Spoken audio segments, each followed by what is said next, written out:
Gandang araw na naman pong muli sa inyong lahat mga ka-vlog, boss, idol, regular viewer, silent viewer at kasama na rin po ang lahat ng mga OFW. Ang gagawin ko naman ngayon ay mayroon po akong re-repairin ulit dito sa combination switch na to para sa ELF na Isuzu. Katatapos ko lang po mag-repair ng hazard switch dito kung saan po ay na-testing ko na to sa nagdaan video, ay gumana na po siya. So yung additional po na gagawin ko dito ay yung horn naman po, horn na switch ay hindi rin po gumagana na. So itatry ko rin po gawin to kung mapapagana ko, dahil nakaseparate na po yung switch ng horn, push button switch na po siya, hindi na po doon sa horn pad sa manubila, dahil ito po ay medyo pudpud na yung metal na to. Kapag pinipindot po doon sa manubila ay hindi na po tumutunog, kaya ang ginawa po nito ay yung gumawa nito ay na-convert niya po sa push button switch. So yung gagawin ko po dito ay itatry ko po kung mapapagana siya, na kung magawan siya ng remedyo para mahibalik po siya sa dati. So ito po yung gagawin ko ngayon, gagawan ko po ng remedyo kung mapapagana ko siya. So yung wire po na original ay ito po, dinisconnect na nga po siya dahil hindi na nga po siya pinagana. Ito po yung green na may stripe na red. Ito po siya yung original color coding po ng horn. So ikukunik ko po dito sa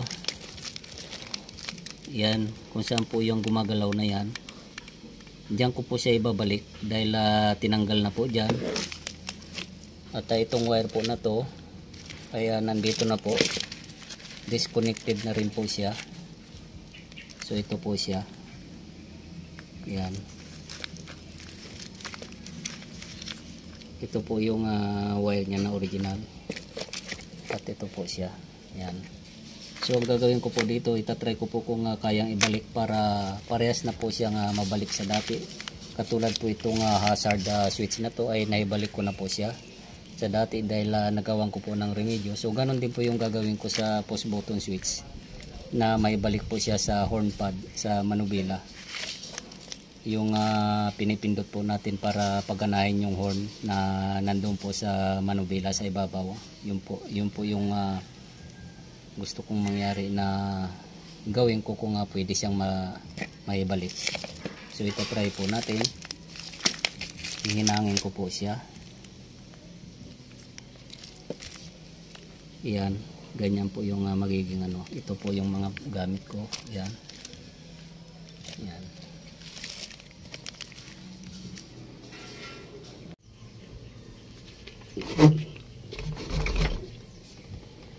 So ito na po yung sa horn ng manubila.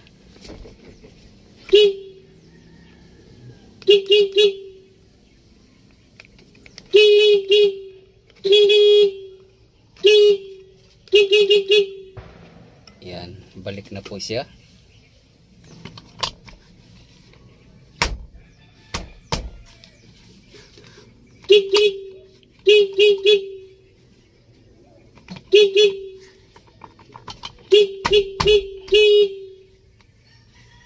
So bumalik na po yung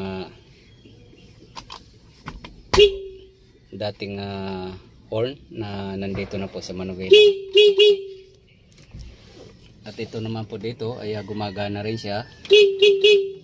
So bali magiging dalawa na po yung manubila niya, na isa yung horn niya, isa yung modify at isa yung original.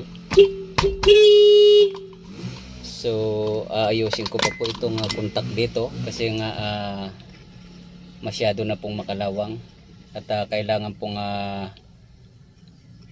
bumalik din po itong metal na to, kasi hindi pwedeng naka-steady siya.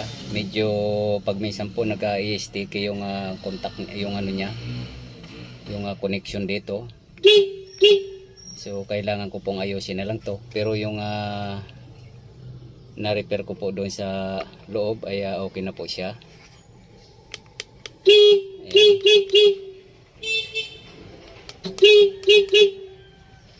Ayan.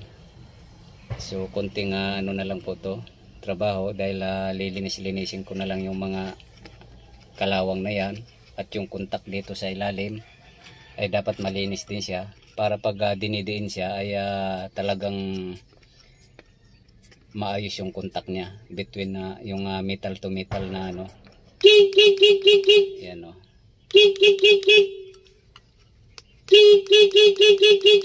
Yan. So okay na po yung horn, okay na rin yung hazard.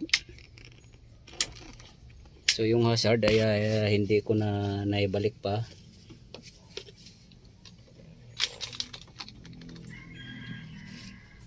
Dahil tinanggal ko po ulit.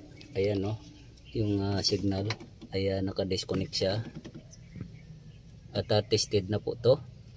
Yung mga nagdaang video ay okay na po siya.